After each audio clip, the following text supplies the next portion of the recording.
जब बादशाहों की बेटियां प्याज से रोटी खाना शुरू कर दें तो फिर 8 सूबों से ज़कात वापस आ जाती है। बिस्मिल्लाहिर्रहमानिर्रहीम, अस्सलामु अलैकुम रहमतुल्लाह। मैं मोहम्मद हबीबुल्लाह आपकी खिदमत में हाज़िर हुआ हूँ एक नई वीडियो लेकर। उम्मीद करता हूँ आप सब खैरियत से होंगे। अल्लाह पाक आपको खुश रखे, आबाद रखे। मोहतरम दोस्तों, आज का मेरा मौजू मुसलमानों का हुक्मरान और मुसलमानों के हुक्मरान का अदल और इंसाफ। मेरी मुराद हज़रत उमर बिन अब्दुल अज़ीज़ रहमतुल्लाह अलैह। दोस्तों, हज़रत सैयदना सिद्दीक़ अकबर, हज़रत सैयदना उमर फ़ारूक, हज़रत सैयदना उस्मान गनी, हज़रत सैयदना मौला अली रज़ी अल्लाह तआला अन्हु के बाद जिनका शूरा वफ़ाक़ स्टेटमेंट था, जिनका अपनी हुकूमत के अंदर अदल और इंसाफ की बिना पर आपका एक नाम था, उनमें हज़रत उमर बिन अब्दुल अज़ीज़ का नाम भी आता है। मोहतरम दोस्तों, हज़रत उमर बिन अब्दुल अज़ीज़ के वक़्त में हज़रत उमर बिन ख़त्ताब का दौर वापस आ गया था। आपको उम्र सानी भी कहा जाता है। मोहतरम दोस्तों, जब हज़रत उमर बिन अब्दुल अज़ीज़ की फ़ौज ने समरकंद को फ़तह किया, समरकंद एक इलाका था, एक शहर था। जब आपकी फ़ौज ने समरकंद को फ़तह किया तो उधर मुसलमान बसने लगे, मुसलमान रहने लगे। कुछ अर्से के बाद जब समरकंद के लोगों को ये पता चला कि समरकंद में जिन मुसलमानों ने समरकंद को फ़तह किया है, उन्होंने अपने नबी की सुन्नत के ख़िलाफ़ हमारे समरकंद को फ़तह किया है। यानी कि उस वक़्त ये होता था कि सबसे पहले गैर मुस्लिमों को, यानी कि बुत परस्त थे या ईसाई थे या यहूदी थे, जिन किले या जिनकी शहर फ़तह किए जाते थे, उनको सबसे पहले इस्लाम की दावत दी जाती थी। अगर वो इस्लाम की दावत ना माने फिर उनको जज़िये की पेशकश की जाती थी कि वो मुसलमानों की रियाया के अंदर रहें, लेकिन वो टैक्स दें और मुसलमानों के नीचे रहें। अगर वो जज़िया भी ना माने तो फिर उनके साथ दूसरी तरह काम किया जाता है, यानी कि उनके साथ मुकाबला किया जाता। तो ये समरकंद के लोगों का दावा था कि मुसलमानों ने अपने नबी की सुन्नत के ख़िलाफ़ वर्जी करके हमारे समरकंद को फ़तह किया। तो जब समरकंद के लोगों ने, यानी बुत परस्तों ने, एक बंदा भेजा हज़रत उमर बिन अब्दुल अज़ीज़ के पास कि ये सारा माजरा उनको सुनाओ। जब वो बंदा हज़रत उमर के पास गया, हज़रत उमर बिन अब्दुल अज़ीज़ के पास, तो सारा माजरा बताया। हज़रत उमर बिन अब्दुल अज़ीज़ ने उसी टाइम काजी को तलब किया और काजी से फरमाया कि अभी समरकंद में जाकर अदालत कायम करो और ये फ़ैसला करो। अगर ये फ़ैसला सही निकला तो मुसलमानों की फ़ौज को हुक्म दो कि समरकंद को छोड़ के बाहर चले जाए। काजी साहब गए, काजी साहब ने अदालत लगाई, फ़ैसला किया और फ़ैसला वाकई वही निकला जो समरकंद के लोगों ने बताया हज़रत उमर बिन अब्दुल अज़ीज़ रहमतुल्लाह अलैह को।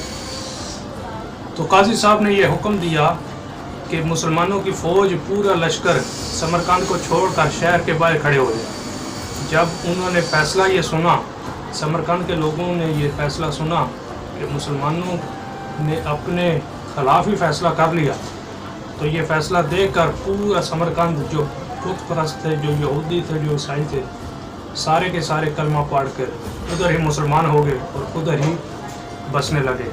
ये था हज़रत उमर बिन अब्दुल अज़ीज़ का अदल और इंसाफ। हज़रत उमर बिन अब्दुल अज़ीज़ रहमतुल्लाह अलैह के पास एक बार ना ज़कात का कुछ माल आया, तो हज़रत उमर बिन अब्दुल अज़ीज़ ने हुक्म दिया कि ये गरीबों में तकसीम कर दो।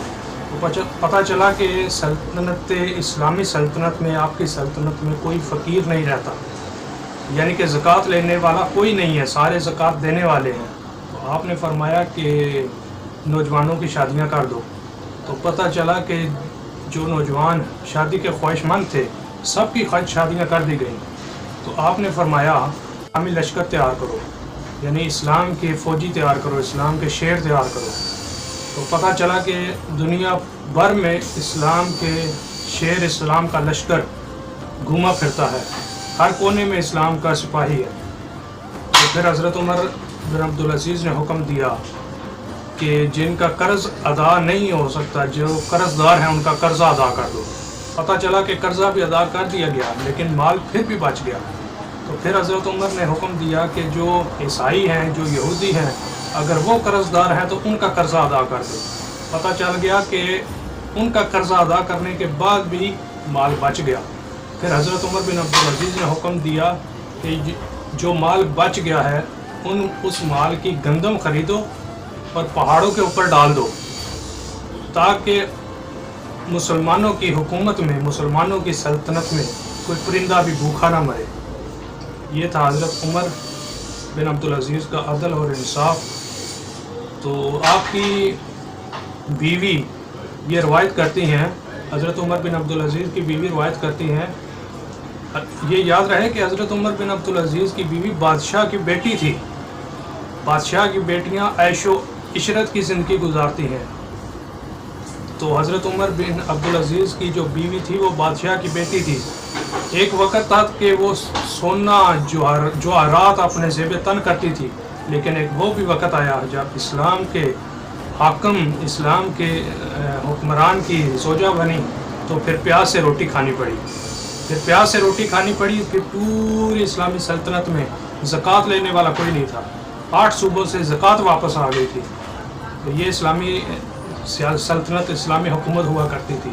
तो आपकी ज़ौजा ये रवायत करती हैं कि इशा की नमाज़ के बाद हज़रत उमर बिन अब्दुल अज़ीज़ रहमतुल्लाह अलैह अक्सर गिड़गड़ा के रोया करते थे और दुआ किया करते थे दिल में। तो आप फरमाती हैं कि मैंने एक बार पूछा कि आखिर क्या वजह है, किस वजह से आप इतने अफसरदा होते हैं, किस वजह से आप इतने गिड़गड़ा के अल्लाह से दुआएं और इल्तिजाएं करते हैं। आपने फरमाया कि मुमकिन है कि मेरी रियासत में कोई आदमी भूखा सो गया हो जिसका इल्म मुझे ना हो, लेकिन क़यामत के दिन उसका सवाल मुझसे होना है।